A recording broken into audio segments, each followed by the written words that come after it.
رابعہ بصری کا نام رابعہ بنت اسماعیل ہے۔ یہ تبع تابعین میں سے تھیں اور یہ ایک عبادت گزار، دنیا سے برغبت اور حب الہی میں ڈوبی ہوئی ولیہ خاتون تھیں۔ ان کی پیدائش پہلی صدی ہجری کے آخر میں ہوئی اور ان کی وفات سن 180 ہجری میں ہوئی۔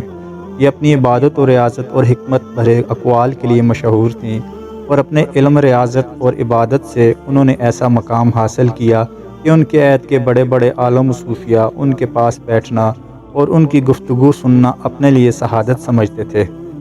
شیخ اسماعیل اپنی فطرت قناعت کے سبب کبھی کسی کے سامنے دست سوال دراز نہیں کرتے تھے۔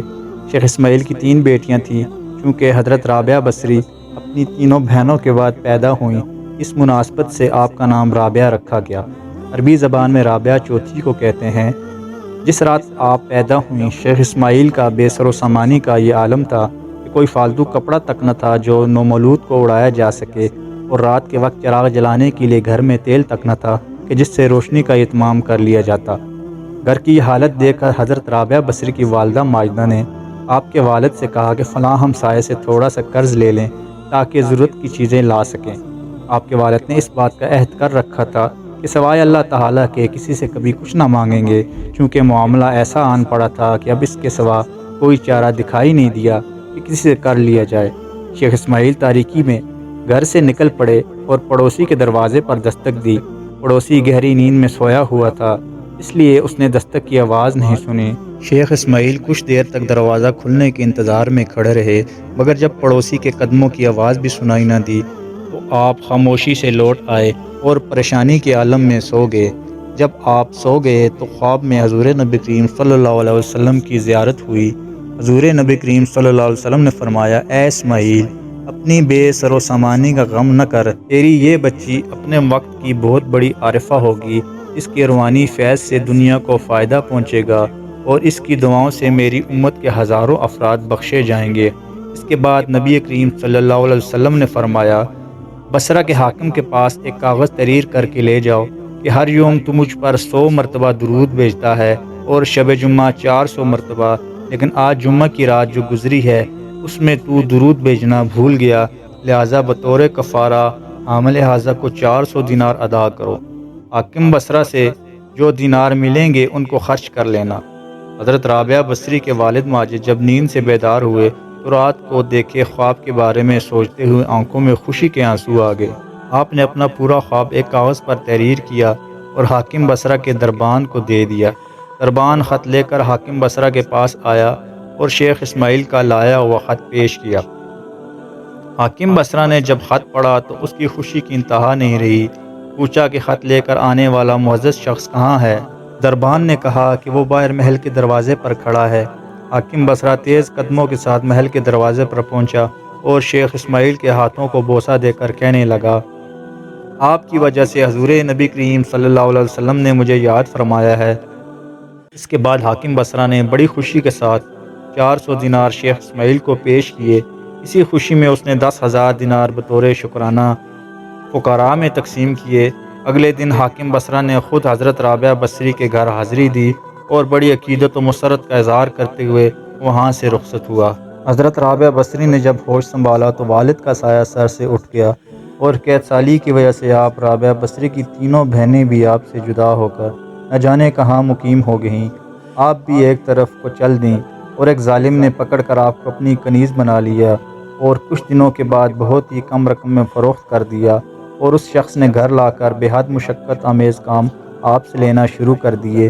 ایک مرتبہ آپ کہیں جا رہی تھیں کہ کسی نامحرم کو اپنے راستے میں دیکھ کر اتنی زور سے گری کہ آپ کا ہاتھ ٹوٹ گیا۔ اس کے بعد آپ نے سربسجود ہو کر کہا، یا اللہ، میں بے یار و مددگار تو پہلے ہی تھی اور اب ہاتھ بھی ٹوٹ چکا ہے، اس کے باوجود تیری رضا چاہتی ہوں۔ چنانچہ غیبی آواز آئی کہ اے رابعہ، غمگین نہ ہو، کیونکہ کل تجھے وہ مقام ملے گا کہ فرشتے بھی تجھ پر رشک کریں گے۔ یہ سن کر خوشی خوشی آپ اپنے مالک کے یہاں پہنچ گئیں، اور آپ کا معمول یہ رہا کہ آپ دن میں روزہ رکھتیں اور رات کو عبادت کرتی تھیں۔ کتابوں میں آتا ہے کہ آپ اس کے بعد ایک جنگل میں گوشہ نشین ہو گئیں۔ پھر جب وقت سفر حج پر گئیں تو آپ کا ذاتی گدھا بہت کمزور تھا۔ جب اس پر سامان لاد کر روانہ ہوئیں تو راستے میں گدھا مر گیا۔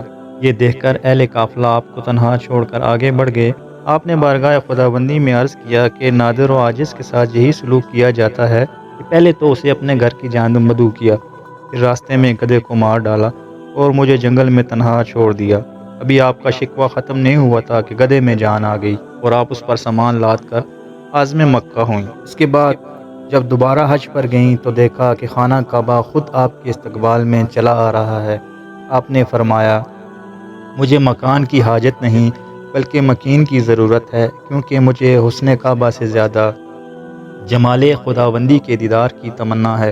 حضرت ابراہیم دہم رحمۃ اللہ جب سفر حج کے لیے روانہ ہوئے تو ہر گام 2 رکعت نماز ادا کرتے ہوئے چلے اور مکمل 14 سال میں مکہ معظمہ پہنچے اور کہتے ہوئے جا رہے تھے، تو قدموں کے بل چل کے جاتے ہیں اور میں سر آنکھوں کے بل پہنچ جاؤں گا۔ چنانچہ جب مکہ میں داخل ہوئے تو خانہ کعبہ وہاں سے غائب تھا۔ اس تصور سے آپ دیدہ ہو گئے کہ شاید میری بصارت زائل ہو گئی، تو غیب سے ندا آئی کہ بصارت نہیں گئی بلکہ کعبہ ایک ضحیفہ کے استقبال کے لیے گیا ہوا ہے۔ یہ سن کر آپ کو احساس ندامت ہوا اور عرض کیا کہ یا اللہ، وہ کون سی ہستی ہے؟ آواز آئی کہ وہ بہت ہی عظیم ہستی ہے۔ چنانچہ آپ کی نظر اٹھی تو دیکھا کہ سامنے سے حضرت رابعہ بصری لاٹھی کے سہارے تشریف لا رہی ہیں اور کعبہ اپنی جگہ پر پہنچ چکا ہے۔ جب رابعہ بصری سے نکاح نہ کرنے کی وجہ دریافت کی گئی تو آپ نے فرمایا کہ 3 چیزیں میری وجہ غم بنی ہوئی ہیں، اور اگر تم یہ غم دور کر دو تو میں یقیناً نکاح کر لوں گی۔ اول یہ کہ میری موت اسلام پر ہوگی یا نہیں، دوم یہ کہ روز محشر میرا اعمال نامہ سیدھے ہاتھ میں ہوگا یا الٹے میں، اور روز محشر ایک جماعت کو دائیں طرف سے اور ایک جماعت کو بائیں طرف سے بلائیں گے، تو نہ جانے میرا شمار کون سی جماعت میں ہوگا۔ تو لوگوں نے عرض کیا کہ ان کا جواب ہمارے پاس نہیں۔ آپ نے فرمایا، جس روح کو یہ فکر لگی ہو تو اس کو نکاح کی کیا تمنا ہو سکتی ہے۔ وفات کے وقت آپ نے حاضرین مجلس سے فرمایا کہ آپ لوگ یہاں سے ہٹ کر ملائکہ کے لیے جگہ چھوڑ دیں۔ چنانچہ سب باہر نکل آئے اور دروازہ بند کر دیا۔ اس کے بعد اندر سے آواز آئی جس کا مفہوم ہے، اے مطمئن نفس، اپنے مولا کی جانب لوٹ کر چل۔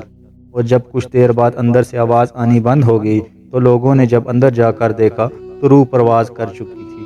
مشاہین کا قول ہے کہ رابعہ نے خدا کی شان میں کبھی گستاخی نہ کی اور نہ کبھی دکھ سکھ کی پرواہ کی، اور مخلوق سے کچھ طلب کرنا تو دور، اپنے مالک حقیقی سے بھی کبھی کچھ نہیں مانگا، اور انوکھی شان کے ساتھ اس دنیا فانی سے رخصت ہو گئیں۔ انا للہ و انا الیہ راجعون۔